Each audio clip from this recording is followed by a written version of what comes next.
I don't think anyone expected the next Love and Deepspace banner to feel like this.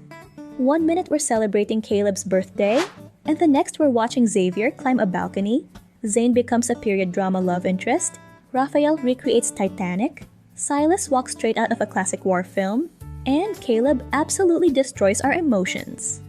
But the more I looked into the references behind each memory, the more interesting this event became. So let's break down exactly what's happening in Once Upon a Frame. Before we dive into the trailer itself, let's quickly go over what we're actually getting with Once Upon a Frame. This event runs from June 17th to July 2nd, and it's another 5-character multi-banner. You'll be able to choose 3 out of the 5 event memories: Xavier's Runaway Hearts, Zayne's Dawn and Devotion, Rafayel's Sunset on Canvas, Sylus's Finale Undone, and Caleb's Up Close. Once you've picked your 3, those memories get the boosted rate. Every time you pull a 5-star, there's a 75% chance it'll be one of your selected cards.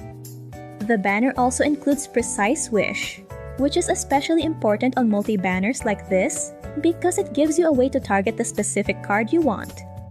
As for rewards, there's quite a bit packed into this event.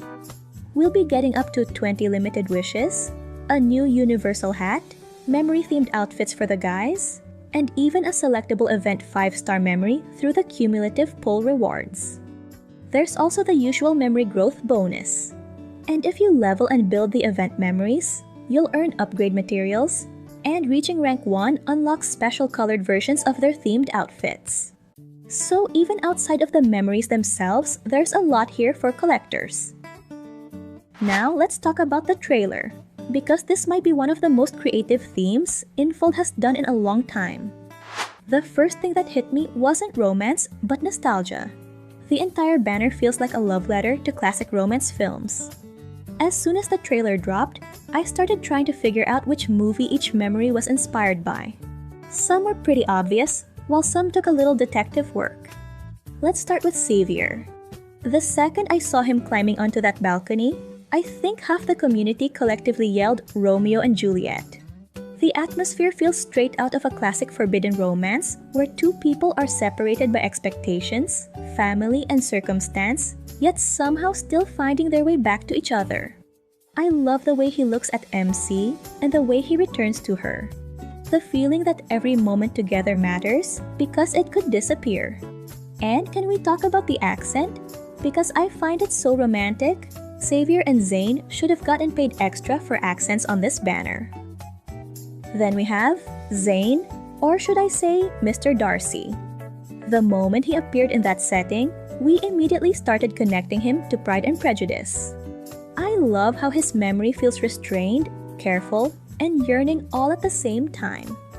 It's the kind of romance where nobody says exactly what they feel, which somehow makes every glance feel 10 times more intense. There's a scene where he places a ring on MC's finger, and it feels like the kind of memory that will destroy period drama fans. Then there's Rafayel. And wow, the sunset, the ocean, the atmosphere, and the sense that something beautiful exists, even if it can't last forever. I don't know if the story will actually follow Titanic's emotional trajectory, but the references are impossible to ignore. What stood out to me most is that Rafayel's memory somehow feels hopeful and heartbreaking at the same time. Like he's choosing to treasure the moment regardless of how things end, which feels very Rafayel. Then we get Sylus. And this one surprised me because instead of leaning into historical romance, it feels closer to old Hollywood wartime dramas. A lot immediately connected it to Casablanca, where 2 people meet in a world that feels uncertain. One dance before goodbye, and one moment before fate pulls them apart again. The banner showed that there's longing there, and hope, and just enough heartbreak to make you nervous. As a side note, I like how Sylus is entering his 1940s mafia era. And then there's Caleb. Because of course Caleb gets angst immediately after his birthday banner. The emotional whiplash is actually impressive. We connected his memory to Ghost. The balloon, the separation, the idea of trying to hold on to someone you can't quite reach. And the line, Let it hold your hand for me until I find you again. His memory feels less focused on a happy ending and more focused on connection despite impossible circumstances. What I love most about this banner is that every memory feels distinct. They're not 5 versions of the same date, but 5 completely different stories. 5 different genres, and 5 different ways of exploring romance. And if you enjoy love and deep space discussions that balance excitement, honest impressions, and helping you make informed decisions without pressure, consider subscribing. We'd love to have you here. So, did we have the same guesses? Let me know in the comments. And before you decide whether to spend your diamonds, click on the next video. I'll walk you through exactly how the pity system works, how the 50-50 works, how to check whether you're currently guaranteed, and most importantly, how that guarantee carries over between banners.